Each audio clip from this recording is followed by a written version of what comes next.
Selamat datang. Dalam video ini, kita akan membincangkan tarian tradisional Melayu yang berbeza. Tariannya ialah joget, makyong, dikir barat, zapin, dan ulet mayang. Joget ialah tarian Melayu yang berasal dari Melaka. Ia telah dipengaruhi oleh tarian Portugis Branyo dan Farafara yang telah disebarkan ke Melaka pada tahun 16-an sewaktu perdagangan rempah. Tarian ini biasanya dipersembahkan ketika majlis perkahwinan, perayaan kebudayaan, dan acara-acara sosial. Tarian joget dikenali dengan rentak yang laju dan meriah. Ia juga didampingi dengan violin, gong, seruling, rebana, dan gendang. Ia boleh dipersembahkan tanpa lirik. Penari lelaki akan memakai baju kurung beserta sapin dan songkok, manakala penari perempuan akan pakai baju kurung dan hiasan kepala bunga. Budaya popular joget. Walaupun tarian joget ini selalu disembahkan dalam suasana tradisional, terdapat juga kumpulan tarian Melayu dan perakah tari yang mengambil inspirasi daripada tarian klasik yang berbeza dan memperkenalkan unsur atau idea baru berdasarkan joget. Terdapat banyak kumpulan tarian Melayu yang membawa tarian ini ke atas pentas dan di televisyen untuk mendidik khayal ramai tentang sejarah dan cara untuk mempersembahkan tarian ini. Fakta menarik joget. 1. Di Melaka, tarian joget lebih dikenali sebagai cakucat. 2. Ramai artis Malaysia telah menggunakan irama joget seperti Dato' Sri Nurhaliza. 3. Ia juga diamalkan oleh masyarakat peranakan. Makyong adalah salah satu bentuk tarian tertua di negara ini. Ia berasal daripada utara Malaysia. Tarian ini dipersembahkan terutamanya sebagai salah satu bentuk hiburan atau untuk tujuan ritual yang berkaitan dengan amalan penyembuhan. Satu jalan cerita dapat disajikan sama berapa malam berturut-turut dalam urutan persembahan selama 3 jam. Makyong dipersembahkan secara eksklusif oleh golongan wanita. Para pelakon wanita ini akan ditemani oleh kumpulan pemuzik lelaki yang memainkan rebab, serunai, gong dan gendang. Persembahan ini biasanya berlangsung di pentas di kampung. Kedekatan antara penghibur dan penonton memberikan hubungan langsung. Ia juga membolehkan penonton memerhatikan perincian yang rumit mengenai persembahan makyong. Persembahan ini biasanya merangkumi muzik, tarian dan kelucuan slapstick. Pada tahun 2005, makyong diiktiraf oleh UNESCO sebagai salah satu masterpieces of oral and intangible heritage of humanity. Tarian ini tidak lagi dipersembahkan atau dipraktikkan secara besar-besaran. Terdapat kurang daripada 10 pemain veteran yang mengekalkan tradisi ini hingga kini di Malaysia. Sejarah makyong khususnya kepada kampung-kampung Kelantan di barat laut Malaysia, di mana tradisi itu berasal. Drama tarian ini mungkin bermula lebih daripada 1000 tahun dahulu dan telah diperkenalkan di bawah naungan Istana Raja.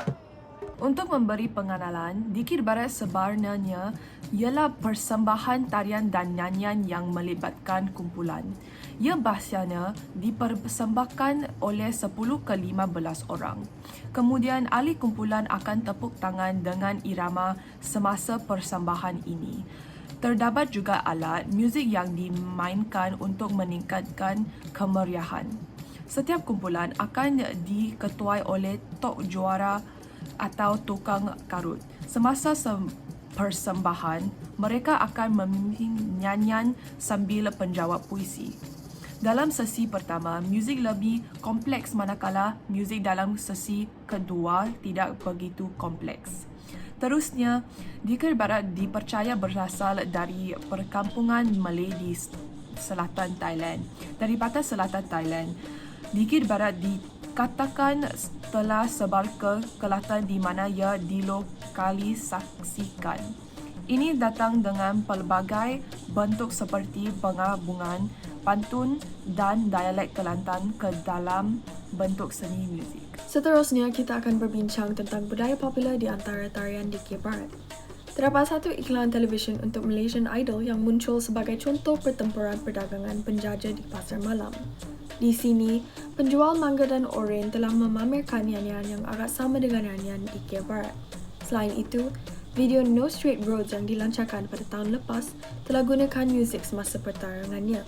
Ia digambarkan sebagai pertempuran rap di antara watak dan penyanyinya, DK West bersama individu-individu yang tidak dipamerkan. Mereka bertepuk tangan dengan irama yang agak sama dengan tarian DK Barat juga. Terdapat beberapa fakta menarik mengenai tarian ini. Yang pertama, pengamal wanita biasanya memakai baju tradisional seperti baju kebaya atau baju kurung kerana mereka perlu duduk dalam posisi Sri Kandi, iaitu posisi di mana wanita akan silangkan kaki kanan mereka atas kaki kiri. Yang kedua, lagu-lagu di Kiev Barat dengan tema Hari Raya terus ditayangkan di stesen radio Melayu hingga hari ini.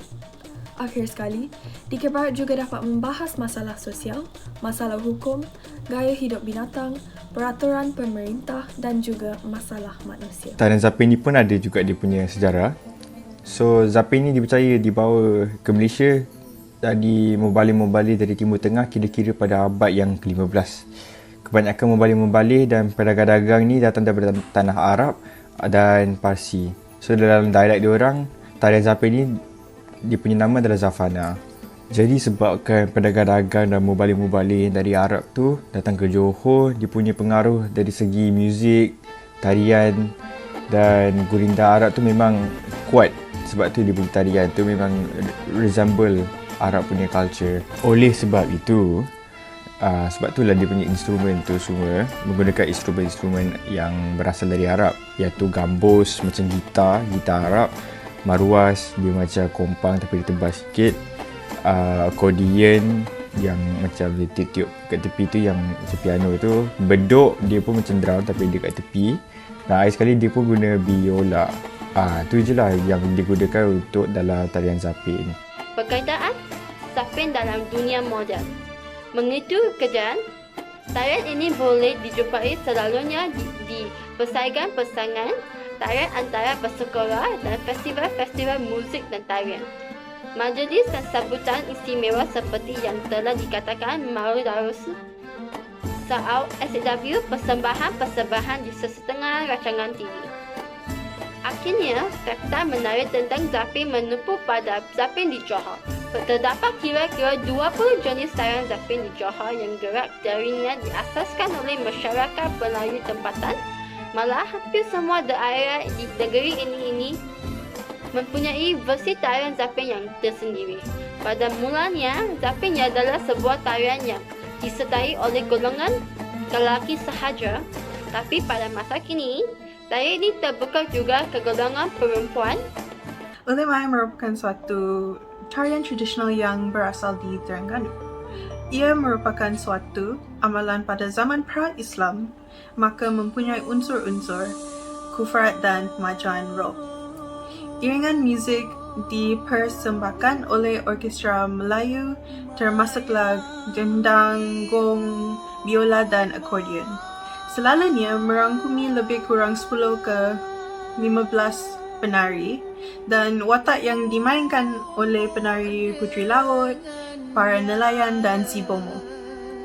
Pakaian yang dipakai oleh penari adalah mengikut watak yang dimainkan. Pakaian cantik seperti seorang puteri, pakaian biasa si nelayan. Untuk latar selalunya dilakukan di tepi pantai atau sering dilakukan pada waktu malam ketika musim puja pantai. Ceritanya bermula sebegini. Sekumpulan nelayan telah keluar ke laut. Kemudian sebuah ribut telah melanda dan memukul perahu mereka. Mereka terjaga di tepi pantai, tetapi salah seorang daripada mereka tidak tersedar. Mereka memanggil bomoh untuk membantu mereka dengan nelayan yang masih tidak sedar itu. Malangnya, bomoh itu mendapati bahawa nelayan tersebut telah dipukau oleh si puteri laut. Si bomoh itu terpaksa berlawan kata bersama puteri-puteri itu. Akhirnya, si puteri sulung datang. Dan si bomoh itu merayu kepada puteri sulung agar mengembalikan jiwa nelayan yang terpukau tadi. Puteri sulung itu bersetuju dan menyeru agar pertarungan di antara mereka berhenti dengan berkata, biar yang laut pulang ke laut, yang darat pulang ke darat.